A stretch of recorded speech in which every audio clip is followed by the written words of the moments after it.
ମହାନଦୀରୁ ମିଳିଲା 8ଟି ନାଗ ମୂର୍ତ୍ତି, 7ଟି ଗୋଟା ନାଗ ମୂର୍ତ୍ତି ଏବଂ ଗୋଟିଏ ଅଧା ଭଙ୍ଗା ମୂର୍ତ୍ତି ଉଦ୍ଧାର କରାଯାଇଛି।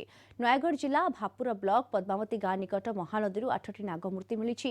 ପଦ୍ମାବତୀ ଗାଁର ତ୍ରିନାଥ ରଣା ନାମକ ବ୍ୟକ୍ତିଙ୍କ ମାଙ୍କଡ଼ଖିଆ ପାହାଡ଼ ନିକଟସ୍ଥ ମହାନଦୀରେ ଗାଧୋଉଥିବା ବେଳେ ତାଙ୍କ ଗୋଡ଼ରେ ନାଗମୂର୍ତ୍ତି ବାଜିଥିଲା। ସେ ଜୀବନ୍ତ ସାପ ଭାବି ପାଟି କରିବାରୁ କିଛି ଗାଁ ଲୋକ ସେଠାରେ ପହଞ୍ଚି 8ଟି ନାଗମୂର୍ତ୍ତି ଉଦ୍ଧାର କରିଥିଲେ।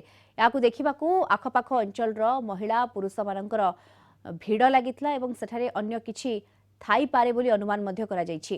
ତେଣୁ ମହାନଦୀର ଏହି ଅଞ୍ଚଳକୁ ଭଲ ଭାବେ ଅନୁସନ୍ଧାନ କରାଯିବା ପାଇଁ ଜିଲ୍ଲାପାଳଙ୍କୁ ଲିଖିତ ଭାବେ ଜଣାଇଛନ୍ତି ଗାଁ ଲୋକେ। ଆମେ ନଦୀରେ 2-3 ଜଣ ସାଙ୍ଗ ଗାଧୋଉଥିଲୁ। ଗାଧେଇଲା ପରେ ଗୋଡ଼ରେ ବାଜିଲା ଗୋଟେ ମୂର୍ତ୍ତି, ଯୋଉଟାକି ଆମେ ଦେଖିକି ଭୟଭୀତ ହେଲୁ। ତାପରେ ଆମେ ଖୋଜାଖୋଜି କରିବା ଭିତରେ 7ଟା ନାଗମୂର୍ତ୍ତି ପାଇଲୁ। ଆଉ ଗୋଟେ ଭାଙ୍ଗି ଯାଇଥିବାରୁ ଖୋଜିଲେ ତା ମୁଣ୍ଡଟି ପାଇଲୁ ନାହିଁ, ଯାହାକି ଆମେ ଲୋକଙ୍କୁ ଜଣାଇଲୁ।